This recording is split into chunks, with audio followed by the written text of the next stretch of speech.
എല്ലാ പ്രിയപ്പെട്ടവർക്കും ക്രിസ്തുയേശുവിൻ്റെ നിസ്തുല നാമത്തിൽ സ്നേഹവന്ദനം. പുറപ്പാട് പുസ്തകം 33 അധ്യായം 14 വാക്യം. പുറപ്പാട് 33:14. എൻ്റെ സാന്നിധ്യം നിന്നോടുകൂടെ പോരും, ഞാൻ നിനക്ക് സ്വസ്ഥത നൽകും എന്ന് അരുളി ചെയ്തു. കർത്താവിൻ്റെ പരിശുദ്ധ നാമം വാഴ്ത്തപ്പെടുമാറാകട്ടെ.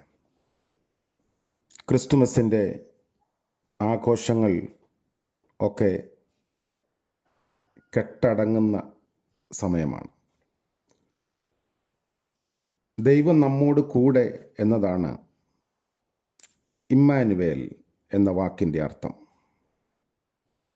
അപ്പോൾ ദൈവം നമ്മോട് കൂടെ ഉള്ളപ്പോൾ ഏതെല്ലാം കാര്യങ്ങളാണ് പ്രധാനമായും നമ്മുടെ ജീവിതത്തിൽ അനുഭവവേദ്യമാകുന്നത് എന്ന് ഇന്ന് ചിന്തിക്കാം.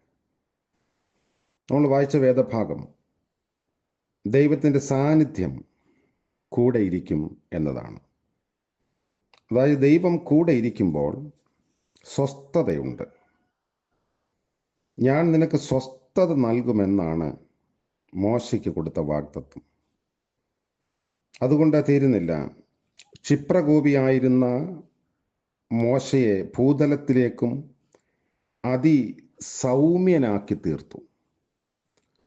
സകല പ്രശ്നങ്ങളുടെയും കൊടുങ്കാറ്റിൻ്റെയും നടുവിലും തിരമാലകളുടെ നടുവിലും എന്ത് ചെയ്യണമെന്നറിയാതെ പകച്ച് നിൽക്കുന്ന സാഹചര്യങ്ങളുടെ നടുവിലും ലോകത്തിന് തരാനോ എടുത്തു കളയാനോ പറ്റാത്ത സമാധാനമാണ് ഒരു ദൈവ പൈതൽ അനുഭവിക്കുന്നത്. മറ്റൊന്ന്, ദൈവം കൂടെ ഇരിക്കുമ്പോൾ വലിയവനാക്കും എന്ന വാഗ്ദത്തമാണ്. യോശുവയുടെ പുസ്തകം 4 അധ്യായം 14 വാക്യത്തിൽ അത് വായിക്കുന്നു. ആരൊക്കെ ഏതെല്ലാം തലമുറയിൽ ദൈവത്തെ മാനിച്ചിട്ടുണ്ടോ അവരെയെല്ലാം ദൈവം ഉയർത്തിയിട്ടുണ്ട്. എല്ലാ മികവും മിസ്രയീം രാജധാനിയിലെ സകലവിധ അഭ്യസനവും സിദ്ധിച്ച ഒരു മികച്ച രാജ്യതന്ത്രജ്ഞനും ഭരണകർത്താവുമായിരുന്നു മോശ. തൻ്റെ പിൻഗാമിയാകാൻ അനേകർ നോട്ടമിട്ടിരുന്ന കാലത്ത് ദൈവിക തിരഞ്ഞെടുപ്പ് വന്നു വീണത് യോശുവയുടെ മേലായിരുന്നു. മോശയുടെ സഹായിയായി പുറകെ നടന്നതല്ലാതെ തനിക്കൊരു യോഗ്യതയുമില്ലായിരുന്നു. ദൈവം തന്നോട് കൽപ്പിച്ച ഒരേ ഒരു കാര്യം രാവും പകലും തൻ്റെ ന്യായപ്രമാണം ധ്യാനിക്കുക എന്നത് മാത്രമായിരുന്നു. തൻ്റെ സാന്നിധ്യം വാഗ്ദത്തം ചെയ്തിട്ട് ഇന്നു മുതൽ ഞാൻ നിന്നെ വലിയവനാക്കും എന്ന വാഗ്ദത്തം ചെയ്തു. സകല പ്രഭുക്കന്മാരും ശ്രേഷ്ഠന്മാരുമെല്ലാം മാനിക്കത്തക്ക തരത്തിൽ ദൈവം അവനെ വലിയവനാക്കി. ദൈവം ഒരാളെ ഉയർത്താൻ തീരുമാനിച്ചാൽ പിന്നെ ആർക്കും അത് തടയാൻ സാധിക്കില്ല. ആരോരുമില്ലാതെ അനാഥയും വിധവയുമായിരുന്ന രൂത്തിനെ കാലാപെറുക്കിയ സ്ഥാനത്ത് നിന്ന് ഉയർത്തി വയൽ കൂമ്പാരത്തിൻ്റെ അവകാശിയാക്കി. വനാന്തരങ്ങളിൽ പാട്ടും പാടി നടന്ന ദാവീദിനെ നോട്ടമിട്ട് പരിശീലിപ്പിച്ച് ഉയർത്തി രാജാവാക്കി. കുറ്റങ്ങളില്ലാഞ്ഞിട്ടല്ല എങ്കിലും ദാവീദിനെ പറ്റി പറയുന്നത് തൻ്റെ ഹൃദയപ്രകാരമുള്ള പുരുഷൻ എന്നാണ്. മറ്റൊന്ന്, ദൈവം കൂടെയുണ്ടെങ്കിൽ തീർച്ചയായും ശുശ്രൂഷയുടെ വിളിയുണ്ട്. ഇരമ്യാവിൻ്റെ ജീവിതത്തിൽ അതാണ് നമ്മൾ കാണുന്നത്. ഇരമ്യാവിൻ്റെ പുസ്തകം 1 അധ്യായം 8 വാക്യം. സാമൂഹ്യമായും ആത്മീകമായും സാമുദായികമായും എല്ലാം അധപ്പതിച്ച് കിടന്ന ഒരു സമൂഹത്തിൻ്റെ നടുവിലേക്കാണ് ഇരമ്യാവിനെ അയച്ചത്. നിർമൂലമാക്കാൻ, പൊളിച്ചു കളയാൻ, നശിപ്പിപ്പാൻ, ഇടിച്ചു കളയാൻ ഇരമ്യാവിനെ വിളിക്കുന്നു. ഇത് വലിയൊരു ദൈവിക ശുശ്രൂഷയായിരുന്നു. ചിലതൊക്കെ പൂർണ്ണമായി ഇല്ലാതായെങ്കിലേ പണിയാനൊക്കൂ. എന്നിട്ട് പണിയണം, പുതുതായി നടണം. ഇങ്ങനെ വൈവിധ്യമുള്ള വേലയ്ക്കായി ദൈവം തന്നെ വിളിച്ചു. ദൈവനിയോഗമില്ലാതെ നശിപ്പിക്കുന്ന ശുശ്രൂഷ ചെയ്യാനേ പാടില്ല. അത് അപകടമാണ്. ദൈവത്തെ കൂടാതെ പണിയാനും പറ്റില്ല. ദൈവവേല പ്രയോജനപ്രദമാകണമെങ്കിൽ ദൈവ സാന്നിധ്യം കൂടിയേ തീരൂ. മറ്റൊന്ന്, തൻ്റെ ഭക്തന്മാരുടെ എല്ലാ പ്രതിസന്ധി ഘട്ടങ്ങളിലും ദൈവം കൂടെയുണ്ട്. യെശയ്യാപ്രവചനം 43 അധ്യായം 1 മുതൽ 3 വരെയുള്ള വാക്യങ്ങളിൽ അത് നമ്മളെ ഓർമ്മപ്പെടുത്തുന്നു. ദൈവവചനത്തിലെ ഏറ്റവും ശക്തമായ വാഗ്ദത്തം ഇവിടെ കാണുന്നു. ആരും ഒരിക്കലും ആഗ്രഹിക്കാത്ത സാഹചര്യങ്ങൾ ജീവിതത്തിൽ ഉണ്ടായി എന്ന് വരാം. വെള്ളത്തിലൂടെ, നദികളിലൂടെ, തീയിലൂടെ, അഗ്നിജ്വാലയിലൂടെ, അതായത് മുൻപോട്ട് പോകുന്തോറും കാഠിന്യമേറിയ പരിശോധനകൾ ഒന്നിനു പുറകെ ഒന്നായി ജീവിതത്തിൽ സംഭവിക്കുന്നു. പരീക്ഷണങ്ങളുടെ കാഠിന്യവും തീവ്രതയും കൂടിക്കൂടി വരുന്നു. പക്ഷേ ഇവയിലൂടെ എല്ലാം നീ കടന്നേ പറ്റൂ എന്നാണ് യെശയ്യാവിൻ്റെ വാക്കുകളിലൂടെ വ്യക്തമാകുന്നത്.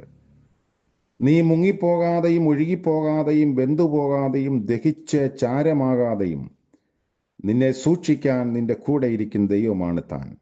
ഒരിക്കലും കൈവിടാതെ കൂടെ ഇരുന്ന് പുറത്തു കൊണ്ടുവരും. മറ്റൊന്ന് യെശയ്യാവ് 57:15 നിന്റെ താഴ്ചയിൽ കൂടെ വസിക്കുന്ന ദൈവം. അവിടുന്ന് ഉയർന്നവൻ തന്നെ, സംശയമില്ല. പക്ഷേ താൻ വസിക്കാൻ ഇഷ്ടപ്പെടുന്നത് മനസ്താപവും മനോവിനയവും ഉള്ളവരോട് കൂടെയാണ്. മനസ്സിനും ഹൃദയത്തിനും ചൈതന്യം വരുത്താൻ തനിക്കേ പറ്റുകയുള്ളൂ. കർത്താവ് കൂടെയുണ്ടെന്നുള്ള ബോധ്യമുണ്ടെങ്കിൽ ജീവിതത്തിനാകപ്പാടെ ചൈതന്യമാണ്, ഉന്മേഷമാണ്. എന്താ സംശയമുണ്ടോ എന്ന് നമുക്ക് തോന്നുന്നെങ്കിൽ അത് പരീക്ഷിച്ച് നോക്കാൻ സാധിക്കും. ദൈവം കൂടെ ഇരിക്കുമ്പോൾ അനുഗ്രഹങ്ങളുടെ പെരുമഴ ലഭിക്കുന്നു. സങ്കീർത്തനം 91:14, 15, 16 വാക്യങ്ങൾ വായിക്കുമ്പോൾ സമ്മാന പെരുമഴ എന്നൊക്കെ പത്രങ്ങളിൽ വായിക്കാറുണ്ട്. 7 വാഗ്ദത്തങ്ങളാണ് അവിടെ കാണുന്നത്. ഒരു ഭക്തൻ വിട്ടുപിരിയാതെ പറ്റിയിരിക്കുകയാണ്, അല്ലെങ്കിൽ ഒട്ടിയിരിക്കുന്നു. അങ്ങനെയുള്ള ഭക്തനെ ദൈവം 7 തരത്തിൽ അവനോട് ഇടപെടുന്നതായി കാണുന്നു. വിടുവിക്കും, ഉയർത്തും, ഉത്തരമരുളും, കൂടെയിരിക്കും, മഹത്വപ്പെടുത്തും, തൃപ്തി വരുത്തും, രക്ഷയെ കാണിച്ചു കൊടുക്കും. ഒരു മനുഷ്യൻ ദൈവസാന്നിധ്യം ഏറ്റവും വിലപ്പെട്ടതായി കണ്ട് കർത്താവിനോട് ഒട്ടിയിരിക്കാൻ ഒരുങ്ങുമ്പോൾ ദൈവം അവനെ തട്ടിക്കളയുകയില്ല, ചേർത്ത് പിടിക്കുക തന്നെ ചെയ്യും. കൂട്ടത്തിൽ അനുഗ്രഹങ്ങളുടെ നിറവും സകല കെട്ടുകളും പൊട്ടിപ്പോകും, അല്ലെങ്കിൽ അതൊക്കെ കരിഞ്ഞു പോകും.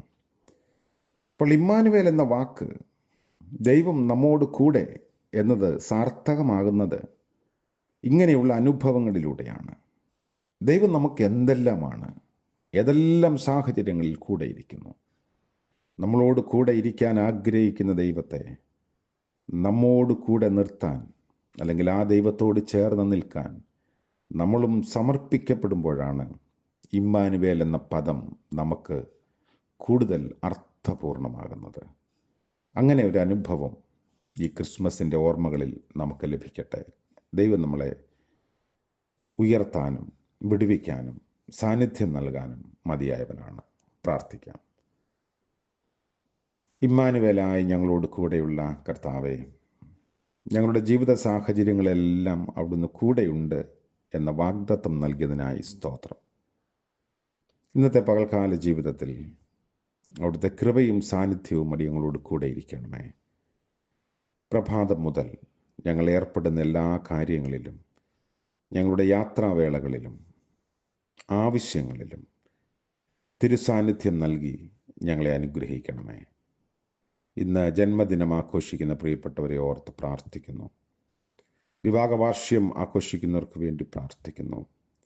എപ്പോഴും കൂടെയുള്ള ദൈവസാന്നിധ്യം തിരിച്ചറിഞ്ഞ് ജീവിതം കൂടുതൽ ഫലപ്രദമാക്കുവാൻ പുതിയ വർഷത്തിൽ എല്ലാവരെയും അനുഗ്രഹിക്കണമേ.